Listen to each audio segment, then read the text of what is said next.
তা গোপালকে তোমার ডায়লগগুলো শুরু করো। এই সকালে দুয়ারে ঘুগনি এসে গেছে, হ্যাঁ এখন ব্রেকফাস্ট করবে, ওয়াটার রাইস রিসিভ করবে এই প্রোডাক্টটা। হ্যাঁ তারপরে ক্যামেরা পার্সন দাদাকে, রাজুদাকে একটু অ্যাঙ্গেল করতে, এই যে বয়স্ক মানুষটা আমার এই প্রোডাক্টটা খায়, দেখুন বড় বড়ি। এই আমার প্রোডাক্টটা কেমন? বাহ, খুব সুইট। এত বয়স হয়ে গেছে তেও ভেরি স্মার্ট। উনি স্ন্যাক্স খাচ্ছে এখন, তারপর আমার এই প্রোডাক্টটা দিয়ে উনি ওয়াটার রাইসটা খাবেন। আচ্ছা, আপনি সকালে কি ব্রেকফাস্ট করেছেন? প্লিজ, আন্টি এসে গেছেন, উনিও ব্রেকফাস্ট করবে। তারপরে আমার ওই একটা জুনিয়র ভদ্রলোক, উনিও হোল্ডে রয়েছেন।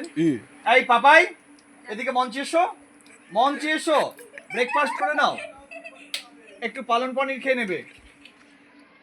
তারপরে আপনি যদি ব্ল্যাক সস দিয়ে খান তাহলে ওয়াটার রাইসটা আপনি রিসিভ করতে পারবেন না, এটা হট রাইসের জন্য ন্যাচারালি। দেখ প্রোডাক্টটা বার করে দেখাও, তোমার ওই প্রোডাক্টে কি কি আছে।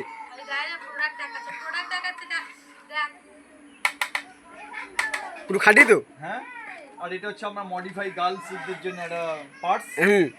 এটা আমি পুজোতে লঞ্চ করেছি বিউটি গার্লসদের জন্য, পুরো ওয়াটারপ্রুফ। ম্যাডাম, এই পার্টসটা কেমন লেগেছে আপনার বলুন তো? ওয়াও, কি সুইট। প্লিজ একটু মঞ্চে আসবেন। আর আমার দুদিকে সিট বেল্ট আছে, কারণ আমি বাইপাস রোড ধরে আসি, তো সিট বেল্ট না থাকলে ট্রাফিক সার্জেন্ট আমাকে খুবই সমস্যা করবে। আর এদিকে রয়েছে আমাদের ডিজিটাল পরোটা, ফ্ল্যাক্সের মধ্যে ইয়ার টাইট, আর আমাদের লাগেজগুলি ইনস্ট্রুমেন্ট সব রয়েছে। নেক্সট পার্টিসিপেট মঞ্চে এসে গেছেন, amount please. Thank you so much. সরাসরি আমি অ্যাওয়ার্ডটা হাতে তুলে দেবো ম্যাডামকে। আচ্ছা, আপনাকে পুরো কেনাকাটারও 5% ডিসকাউন্ট করে দিচ্ছি। হ্যাঁ, ব্ল্যাক সস খাবেন? আচ্ছা, একটু ডাস্ট দিয়ে দিচ্ছি আপনাকে। একটা সানডিক্স 4GB দেবো, আপনি ডাউনলোড করবেন। তো তোমার 4GB ভিতরে ডাউনলোড কি ডাউনলোড করা যায়? এই তো ঈশান কোন দিয়ে ডাউনলোড করবেন। থ্যাংক ইউ সো মাচ স্টুডিওতে আসার জন্য, আপনাকে অশেষ অশেষ ধন্যবাদ।